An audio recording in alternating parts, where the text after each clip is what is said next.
Greetings from Citizen Health and the Team Academy IFA Semi Connect. And today, in the series of People's Health That Matters, we have Dr. Shardit Sharma, Professor of Community Medicine, Dayanand Medical College and Hospital, Ludhiana, India. A very warm welcome to you, sir, on behalf of all the audience.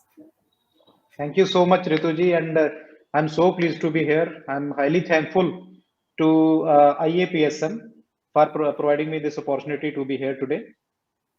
Thank We are you. thankful to you, sir, that you are here today for a talk with us. And today we are going to talk about the antimicrobial resistance. आज हम बात करेंगे antimicrobial resistance के बारे में. जब भी हम डॉक्टर्स के पास जाते हैं तो हम बोलते हैं डॉक्टर से कि कुछ एंटीबायोटिक लिख दीजिए, बुखार बहुत दिनों से ठीक नहीं हो रहा है, कुछ एंटीमाइक्रोबियल लिख दीजिए, ठीक नहीं हो रहा है. या एंटीमाइक्रोबियल तो ऐसा टर्म है जो कम यूज होता है, एंटीबायोटिक हम ज्यादा बोलते हैं. लेकिन आज हम बात करेंगे एंटीमाइक्रोबियल रेजिस्टेंस के बारे में. और सर हम लोगों को बताएंगे कि रेजिस्टेंस भी क्या चीज होती है. तो सर सेशन शुरू करने से पहले मैं एक दर्शकों को यही बताना चाहूंगी कि एंटी माइक्रोबियल अगर हम बात करते हैं तो what is anti microbial. Ritu ji, anti microbials और ये हमारा जो टॉक है, आपने जो टॉपिक चुना है, आई मस्ट से बहुत ही एप्ट वीक में चुना है, because 18th to 24 November every year is commemorated as World Antimicrobial Awareness Week. So वो वीक भी चल रहा है, so that is very nice that we are talking on this issue. और आपने बड़ा ही पर्टिनेंट क्वेश्चन पूछा, क्योंकि एंटीबायोटिक तो सबको पता है, एंटीमाइक्रोबियल टर्म जो यूज कर रहे हैं. So antimicrobials are the drugs or medicines which are used against microorganisms which cause infections in the body. So these ये जो infections करते हैं, ये सिर्फ बैक्टीरिया ही नहीं होते जिनके खिलाफ हम एंटीबायोटिक यूज करते हैं. There are other organisms like virus, like fungus, like parasites. So all these classes of drugs like antibiotics, antiviral drugs, anti-parasitic drugs, and antifungal drugs, they constitute a group of drugs which are known as antimicrobials. और ये बहुत ही important action body में करती हैं ये antimicrobials के. ये जो माइक्रो ऑर्गेनिजम्स हैं उनको रोकने में, उनके रेप्लिकेशन को, उनको बढ़ने को रोकने में या उनको मारने में हमारे शरीर में मदद करती हैं डिफरेंट मैकेनिज्म से, ताकि हमें वो इन्फेक्शन से बचाया जा सके या उनको ट्रीट किया जा सके. जी सर, अगर कुछ एग्जांपल्स की बात करें, जैसे कौन कौन से बीमारियों में एंटीमाइक्रोबियल्स यूज करते हैं हम लोग. एंटीमाइक्रोबियल्स जितने भी इन्फेक्शंस आप सुन रहे हो उनमें antimicrobials are being used.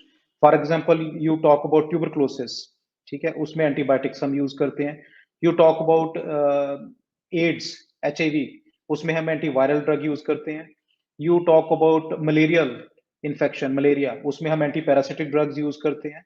Similarly you talk about fungal infections like candida infection हो गई, टीनिया इन्फेक्शन हो गई, उसमें हम एंटी फंगल ड्रग्स यूज करते हैं. सो ये कुछ जस्ट फ्यू एग्जांपल्स हैं, वैसे तो बहुत लंबी लिस्ट है जो इन्फेक्शंस की है. जी अच्छा सर, और अगर रेजिस्टेंस की बात करें, एंटीमाइक्रोबियल रेजिस्टेंस, तो ये एक टर्म है जो बहुत कम लोगों ने सुना होगा या बहुत कम लोग इसको जानते होंगे. तो सर प्लीज इसके बारे में कुछ बताएं. What is antimicrobial resistance. ये बहुत ही एक भयानक किस्म की नई एक चीज देखी जा रही है. नई तो नहीं है, मतलब काफी देर से है, बट एंटीमाइक्रोबियल रेजिस्टेंस. आप देखिए, नॉर्मली जो एंटीमाइक्रोबियल्स हैं उनका एक्शन है कि एंटीमाइक्रोबियल्स हमारे शरीर में जब हम लेते हैं ड्रग्स को, तो जो हमें इन्फेक्शन हो रही है उस इन्फेक्शन को या तो वो रोक देंगे या उन माइक्रो ऑर्गेनिजम्स को किल कर देंगे ताकि वो इन्फेक्शन हमारे शरीर से खत्म हो जाए. तो अनफॉर्चुनेटली ये जो बैक्टीरिया, फंगस, वायरस जिनकी हम बात कर रहे हैं, ये अपने अपने शरीर के अंदर ये ऑर्गेनिज्म, माइक्रो ऑर्गेनिजम्स हैं, एक कुछ ऐसी चेंजेस इनमें आ जाती है, कोई एनाटॉमिकल चेंजेस आ गई, कुछ मॉर्फोलॉजिकल चेंजेस आ गई, कुछ फिजियोकेमिकल चेंजेस इसमें ऐसी हो जाती हैं कि जब इनमें वो चेंजेस आ गई हैं, सो जब इनको हम वो ड्रग से रोकने की कोशिश करते हैं हमारे शरीर में, तो वो ड्रग्स इन पे इफेक्टिव ही नहीं हो पाती. सो हमें इन्फेक्शन हो गया है, हम वो ड्रग लेके सोच रहे हैं कि अब वो ड्रग हमें ठीक कर देगी, वो इन्फेक्शन को ट्रीट कर देगी, बट अनफॉर्चुनेटली वो ड्रग उस पर इफेक्टिव ही नहीं हो पा रही है. वो ड्रग उसको प्रॉब्लम बल्कि और बढ़ती जा रही है. हम सोच रहे हैं हमने दवाई ले ली है, अब दवाई का असर आना चाहिए, और दवाई का असर ही नहीं आ रहा है. सो ये एंटीमाइक्रोबियल रेजिस्टेंस जो है, कि वो जो दवाइयां हम एंटीमाइक्रोबियल्स यूज कर रहे हैं माइक्रो ऑर्गेनिजम्स के अगेंस्ट, वो इनइफेक्टिव हो जाती हैं, वो काम करना बंद कर देती हैं, और ये बहुत ही भयानक रूप से एक प्रॉब्लम आ रही है. और जो एंटीबायोटिक्स और एंटीमाइक्रोबियल्स हम यूज कर रहे थे, वो काफी उनमें से ऐसे हो गए हैं जिनका भी इफेक्ट ही आना बंद हो गया है. न्यूअर एंटीमाइक्रोबियल्स डिस्कवर हुए और अब कई हाई एंड एंटी माइक्रोबियल्स के अगेंस्ट भी रेजिस्टेंस डेवलप हो गई है। तो बहुत ही एक सीरियस प्रॉब्लम की तरह ये हमारे सामने आ रहा है। अच्छा, मतलब अगर साधारण भाषा में बोले तो माइक्रो ऑर्गेनिज्म जो है वो ढीठ हो जाते हैं, उन पे असर नहीं हाँ, पड़ता बिल्कुल, किसी बात बिल्कुल, का। बिल्कुल, बिल्कुल। ये तो that is what is is happening. हाँ हाँ, जी। so is this antimicrobial resistance relatively new thing as we are hearing about this since last few years कि ये कुछ नई चीज बात हो रही है अभी?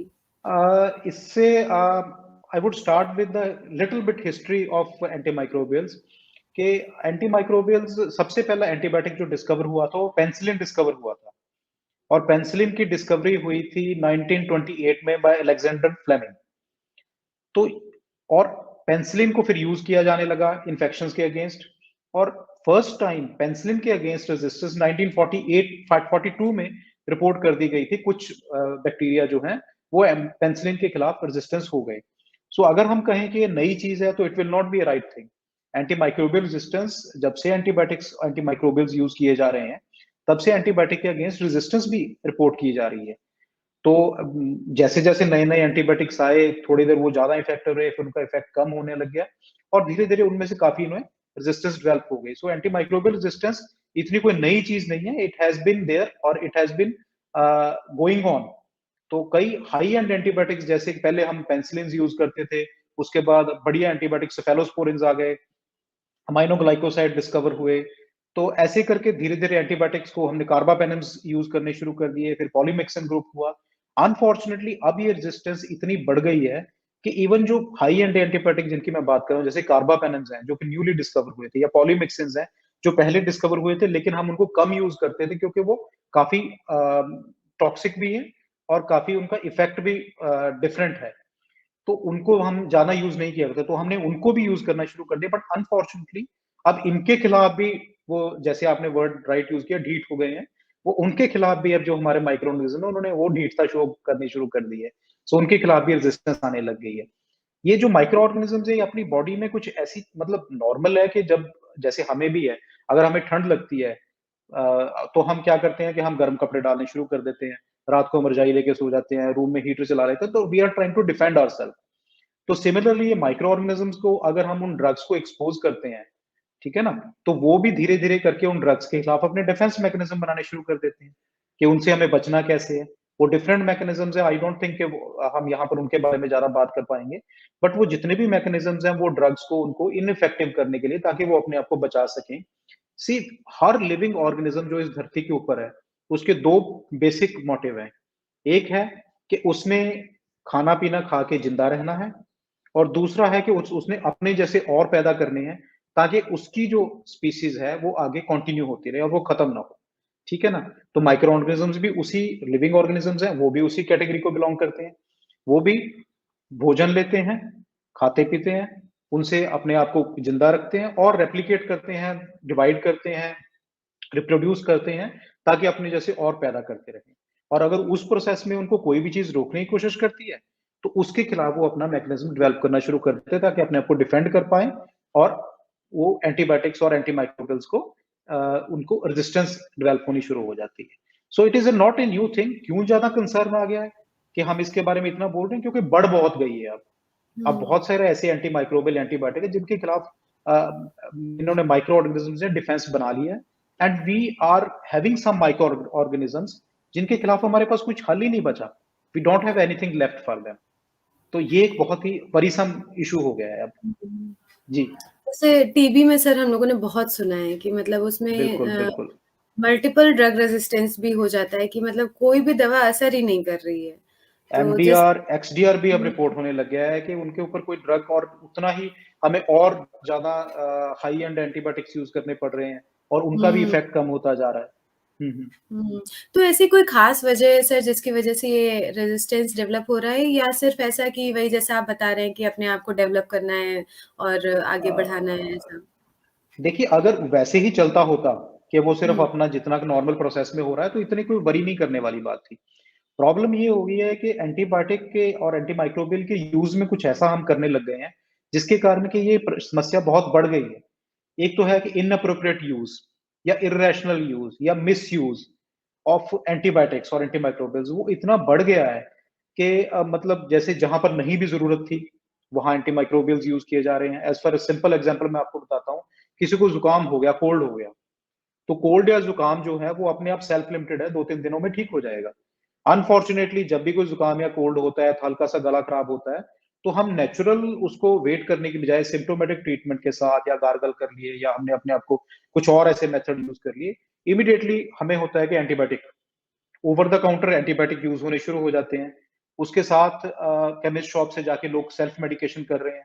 एक और प्रॉब्लम है हमारे गूगल डॉक्टर भाई साहब, लोग उस पे अपने सिम्टम्स डालते हैं, जो आता है उसको इमीडिएटली अगर मेरे को ये मेडिसिन दे दो, और ओवर द काउंटर मिल भी रहे हैं, ठीक है ना, एंटीबायोटिक्स। तो उसके साथ जो मिस यूज हो गया है, जो ये गलत यूज हो रहा है, उसके कारण ये बढ़ गई है। उसके अलावा जो एंटीबायोटिक्स हैं वो सिर्फ ह्यूमन बींग्स में यूज नहीं होते, वो पोल्ट्री में भी यूज होते हैं प्रोडक्ट प्रोड्यूस बढ़ाने के लिए, वो फिशरीज में भी यूज होते हैं, वो एनिमल्स के ऊपर भी यूज होते हैं एंटीबायोटिक्स, ठीक है ना, वो फूड इंडस्ट्री में भी यूज होते हैं एंटीबायोटिक्स। तो उनका यूज भी इतना बढ़ गया है कि उस फूड चेन में एंटर करके भी वो हमारे शरीर में आ रहे हैं।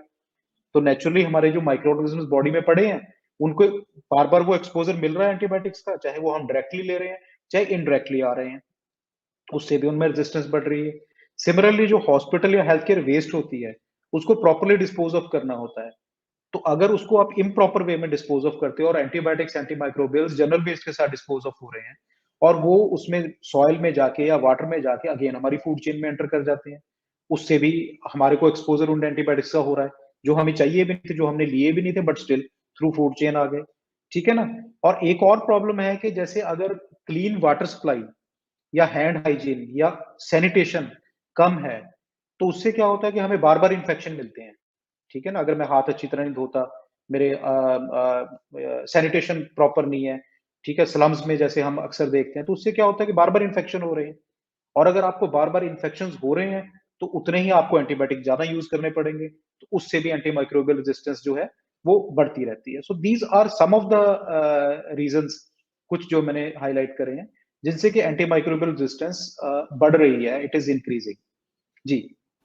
मतलब एक अगर आम भाषा में कहें तो जितना ज़्यादा हम एंटीमाइक्रोबियल लेंगे, उतना ज़्यादा उसके रेजिस्टेंस होने का चांस होगा। तो इसको बिल्कुल अगर प्रिवेंट करना है हम्म। सर, तो हम कैसे प्रिवेंट करेंगे? मतलब रोकना है हमें कि नहीं? इसको रोकने के लिए सबसे, जैसे अभी मैंने बात करी है, जो एंटीमाइक्रोबियल रेजिस्टेंस है, ये ओवर यूज या मिस यूज से या सेल्फ मेडिकेशन से हो रहा है। सो एक तो इंपॉर्टेंट ये चीज है कि जो ओवर यूज मिस यूज या सेल्फ मेडिकेशन है, उसको हमें प्रिवेंट करना है, ठीक है ना। जहां जरूरत नहीं है वहां antibiotic is not to be used. So prevention को मैं दो हेड्स में लेके चलूंगा, एक तो prevention for the general public. तो जनरल पब्लिक में प्रिवेंशन को first and foremost immunization, vaccination, टीकाकरण जिसको हम बोलते हैं। तो जो कॉमन इन्फेक्शन के खिलाफ टीकाकरण मिल हमारे पास अवेलेबल है, चाहे हम बच्चों की बात करें, चाहे अडल्ट्स की बात करें, चाहे एल्डर्स की बात करें, बहुत सारे टीके अवेलेबल हैं जो कि इन्फेक्शन को प्रिवेंट करने में काम आते हैं। तो अगर हम अपना टीकाकरण प्रॉपर तौर पे करवा रहे हैं, तो उससे क्या होता है कि हमें इन्फेक्शन नहीं होगा। वो अगर हमें इन्फेक्शन नहीं होगा तो हमें एंटीबायोटिक्स की जरूरत नहीं पड़ेगी, एंटीबायोटिक यूज कम हो जाएगा। या अगर दूसरा हम बात करें, जैसे मैंने सैनिटेशन की बात करी थी, मैंने हैंड वॉशिंग की बात करी थी, मैंने अपने आसपास सफाई रखने की बात करी है, तो अगर हम वो सारी चीजें रखते हैं तो हमें इन्फेक्शन होने के चांसेस उतने ही कम हो रहे हैं, ठीक है ना। तो अगर हमें इन्फेक्शन के चांसेस कम है, तो then definitely we are protecting ourself against infections, and in a turn we are protecting ourself against antibiotic use. अगर एंटीबायोटिक यूज हम नहीं करेंगे, तो definitely it is going to save us from antibiotic use and save the community against antibiotic this thing, antimicrobial resistance। और इसके अलावा जो over the counter drugs लेने और गूगल डॉक्टर का जो मैंने बताया था कि हम हर चीज में सोचते हैं कि जी हमें ही सब कुछ पता है, नेट पे डाला, सिम्टम डाले, दवाई सोची और जाके ले, it is not as simple. You know, I mean, you are dealing with, you yourself know about this medical profession very well। तो आप बताइए कि मतलब ये इतना आसान होता तो कोई भी कुछ भी कर सकता था। I mean it is symptoms के बेस पे, जो इन्फेक्शन है उसके बेस पे, कौन सा एंटीबायोटिक उस पे इफेक्टिव होना है उसके बेस पे, हर तरह की कंसिडरेशन करने के बाद एक मेडिकल प्रोफेशनल उनको एंटीबायोटिक सजेस्ट करेगा, चाहिए नहीं चाहिए, चाहिए तो कौन सा ठीक रहेगा, ये सारा देखने के बाद। और अगर हम ऐसे ही मिसयूज कर रहे हैं तो नेचुरली उससे हो जाएगा। और दूसरा प्रिवेंशन का लेवल है कि हेल्थ केयर या हॉस्पिटल के लेवल पे क्या किया जा सकता है। हॉस्पिटल या हेल्थ केयर के लेवल पे ये है कि हालांकि वहां पर एंटीबायोटिक के लिए सारा कुछ अवेलेबल है, कि वहां पर एंटीबायोटिक एंटीमाइक्रोबियल के लिए पहले सेंसिटिविटी टेस्टिंग होगी, जो एंटीमाइक्रोबियल इफेक्टिव होंगे उन्हीं को यूज किया जाएगा, वगैरह वगैरह। बट स्टिल, जैसे मैंने एक बात करी थी कि अगर आप biomedical waste properly dispose of नहीं कर रहे हो और जो ड्रग्स हैं वो बायोमेडिकल वेस्ट के थ्रू इम्प्रॉपरली फूड चेन में वाटर या सॉइल को कंटेमिनेट कर रही हैं, तो अगर प्रॉपर हम बायोमेडिकल वेस्ट हर हॉस्पिटल हेल्थ केयर फैसिलिटी में यूज करेंगे, उसको प्रॉपर्ली डिस्पोज ऑफ करेंगे, तो definitely it is going to prevent that as well, the antimicrobial resistance. Then there is a term known as antimicrobial stewardship. ये थोड़ी technical चीज है, उसका मतलब सिंपल भाषा में ये है कि जब हॉस्पिटल में हमने एंटीबायोटिक्स या एंटीमाइक्रोबियल यूज करने हैं, तो उसको यूज करने के लिए हमें हॉस्पिटल में पहले हमें टेस्ट करेंगे कि कौन सा माइक्रो ऑर्गेनिज्म है, और वो माइक्रो ऑर्गेनिज्म हमारे हॉस्पिटल या हमारे एरिया में किस किस एंटीबायोटिक को सेंसिटिव है, तो हम वो पर्टिकुलर एंटीबायोटिक यूज करें ताकि उस एंटीबायोटिक के खिलाफ वो पूरी तरह माइक्रो ऑर्गेनिज्म के एक्ट कर पाए और कोई रेजिस्टेंस का डेवलप करने का चांस बहुत कम हो जाए। एक और हॉस्पिटल लेवल पे जो हम प्रिवेंशन के लिए कर सकते हैं, वो है इन्फेक्शन कंट्रोल। ठीक है ना, इन्फेक्शन कंट्रोल प्रैक्टिसेस हॉस्पिटल की पूरी स्ट्रांग होनी चाहिए। उसका ये फायदा होगा कि जैसे क्रॉस इन्फेक्शन हो जाती है, एक पर्सन कोई हमारे हॉस्पिटल में आके एडमिट होता है जो इन्फेक्शन के साथ आया है, हम उसका देखभाल कर रहे हैं, उसकी देखभाल करते हुए अगर हम देखते हैं कि हमने हाथ पूरी तरह साफ नहीं किए, ठीक है ना, हमने जो ड्रेस डाल रखी थी वो कंटेमिनेट हो गई, उस पर्सन के वो देखते उसकी सिक्रीशन से हमें हमें कंटेमिनेशन मिल गई, हमारे हैंड कंटेमिनेट हो गए, हम नेक्स्ट पेशेंट को देखने के लिए जब गए तो हमने अपने आप को प्रॉपर क्लीन नहीं किया, हमने हैंड वॉशिंग नहीं, हमने वही हाथ वही उससे नेक्स्ट पेशेंट को हमने ट्रीट करना शुरू कर दिया, तो इसकी एक पेशेंट ए की इन्फेक्शन हमने पेशेंट बी को ट्रांसफर कर दी। So this is what is known as improper infection control. तो उसको ठीक करने के लिए हम अगर infection control practices, we are using good infection control practices, हमारी प्रॉपर टीम बनी हुई है, हमारे प्रोटोकॉल बने हुए हैं इन्फेक्शन कंट्रोल के, तो we are following those protocols, और उसमें for cross infection from patient to the health care worker, from patient to the patient, और from health care worker to the patient, वो हम प्रिवेंट कर पाते हैं। और जैसे मैंने पहले कहा, जितनी कम इन्फेक्शन होगी उतने कम एंटीबायोटिक यूज होंगे, जितने कम एंटीबायोटिक यूज होंगे उतने ही कम चांसेस उनके रेजिस्टेंस के होंगे। सो ये जो एक चीज है कि हमने ये ध्यान रखना है इसका, by doing antibiotic rounds, by following antimicrobial stewardship approach, by following proper infection control practices, तो हम हेल्थ केयर या हॉस्पिटल के लेवल इसको एंटीमाइक्रोबियल रेजिस्टेंस को प्रिवेंट कर सकते हैं। जी। ये बड़ी अच्छी बात बताई सर आपने। अच्छा, और एक आखिरी सवाल पूछने से पहले एक छोटा-सा सवाल और मैं करना चाहूँगी सर, कि जैसा आप बता रहे ज़ुकाम वगैरह, मतलब एंटीबायोटिक या एंटीमाइक्रोबियल दवाएँ कम लें, तो बच्चों हाँ के जी, साथ भी ऐसा ही करना चाहिए या उनके लिए अलग इंस्ट्रक्शंस हैं? एग्जैक्टली चाहे बच्चे चाहे अडल्ट, सबके केस में हमें बिना जरूरत के और बिना दवा प्रिस्क्रिप्शन के दवाई नहीं लेनी चाहिए। हमें हमेशा मेडिकल प्रोफेशनल से अच्छी तरह सलाह लेके उसके बाद हुँ, ही हमें दवाई लेनी चाहिए। हाँ, और और जैसा आप बता रहे गूगल डॉक्टर साहब, तो अगर गूगल डॉक्टर साहब सब सही बता देते, तो 5 साल का एमबीबीएस कोर्स क्यों करते डॉक्टर्स हमें जाके? जरूरत ही क्या थी फिर, तो गूगल साहब सारे अपने डॉक्टर नाम भी के आगे बना डॉक्टर लगा देते। के, बिल्कुल बिल्कुल बिल्कुल, क्या जरूरत है। हाँ जी। हाँ, अच्छा, और सर ये ग्लोबल कंसर्न हो गया है अभी जी एंटीमाइक्रोबियल रेजिस्टेंस, जी। क्योंकि केसेस बहुत ज़्यादा बढ़ गए हैं। तो ग्लोबल रेजिस्टेंस मतलब ग्लोबल कंसर्न होने की वजह से इसका क्या ऐसा, मतलब सरकारी तौर पे क्या किया जा रहा है, या ग्लोबल तरीके से देखा जाए तो इसके क्या उपाय किए जा रहे हैं सर? ग्लोबल तौर पे अब काफी इसके ऊपर एक अवेयरनेस आ चुकी है 2000 सन 2000 ऑनवर्ड्स, क्योंकि अब देखो हर साल मोर देन 7 लाख पीपल, ये कंजर्वेटिव एस्टिमेट वर्ल्ड लेवल का जो बना है, are dying just because of antimicrobial resistant organisms. 7 lakh लोग, 7.5 लाख लोग के आसपास हर साल सिर्फ एंटीमाइक्रोबियल रेजिस्टेंट, क्योंकि उनके खिलाफ हमारे पास कोई एंटीबायोटिक एंटीमाइक्रोबियल अवेलेबल ही नहीं था, तो उनकी डेथ हो गई है। तो इसको देखते हुए the world health organization, united nations और other such organizations, they have come together, और उन्होंने अपना काफी उन्होंने इनिशिएटिव शुरू कर दिए। एक तो वन हेल्थ अप्रोच शुरू करी है। वन हेल्थ अप्रोच में ये है कि दे आर सेइंग कि आप हम सब इकट्ठे होकर ये काम करेंगे, जिसमें कि human health, animal health, plant health, food, environment, क्योंकि मैंने कहा सभी जगह से एंटीबायोटिक को एक्सपोजर हमें मिल सकता है, तो सब ने एक वन हेल्थ नाम से उसके ऊपर एंटीबायोटिक एंटीमाइक्रोबियल रेजिस्टेंस को खत्म करने के लिए, कम करने के लिए काम करना शुरू कर दिया है।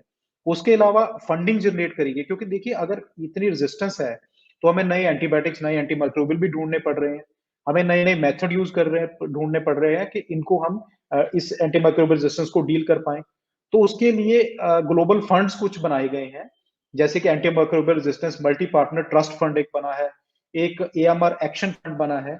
सो वो और ऐसे कुछ और भी फंड है जिनसे कि इन सारी जो अप्रोचेज है उनको, क्योंकि फंडिंग के बिना तो कुछ भी नहीं चल पाएगा, सो वो भी इंटरनेशनल लेवल पे चल रहा है, जो एक फंडिंग इनको इन प्रोजेक्ट्स को करने के लिए शुरू हो गया है।